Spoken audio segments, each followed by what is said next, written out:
We are now in the absolute final phase of the defining rivalry of a generation. Both legends are playing their twilight years outside Europe. Lionel Messi started his 2026 campaign riding the momentum of an MLS Cup victory with Inter Miami.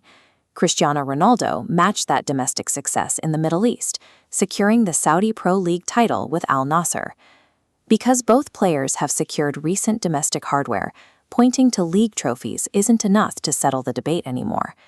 To understand who is actually having a better year, we have to abandon team narratives and look directly at their individual return on investment on the pitch. Social media feeds are flooded with cherry-picked highlights and tribal arguments that obscure the actual numbers. We are going to evaluate both players on 3 objective criteria: sheer offensive volume, their per-minute efficiency, and high-stakes context.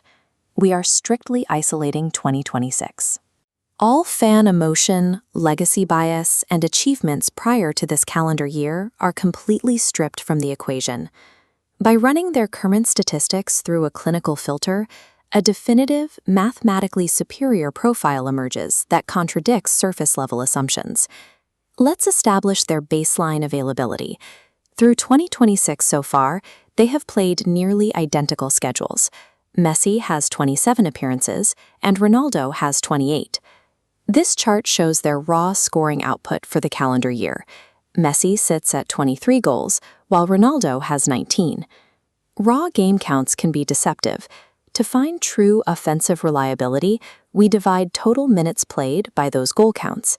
For Messi, that results in a pure scoring efficiency rate of 1 goal every 101 minutes on the pitch.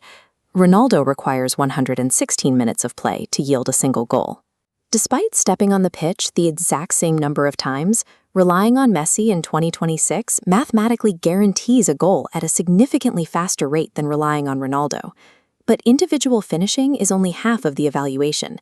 We also need to measure playmaking and chance creation for teammates. This diagram illustrates a glaring statistical anomaly in the 2026 data. Messi has 11 assists, while Ronaldo has exactly 1.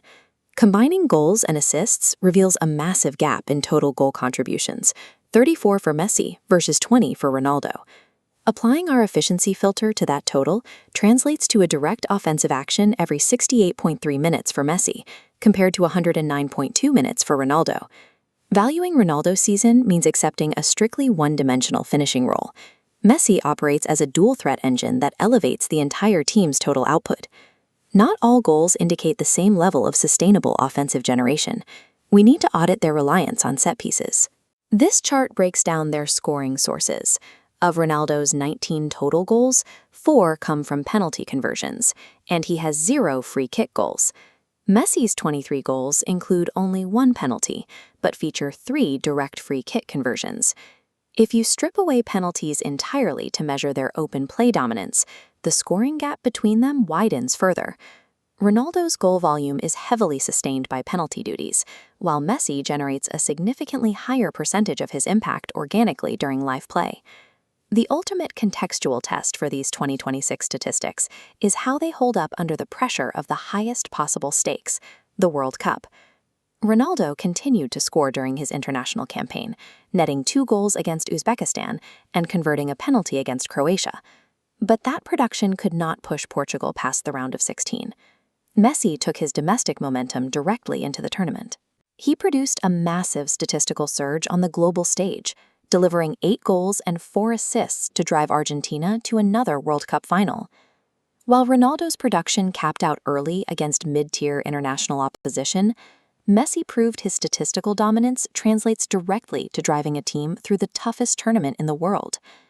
There is a specific scenario where Ronaldo's 2026 season is the preferred choice, if a team requires a traditional, high-volume target man.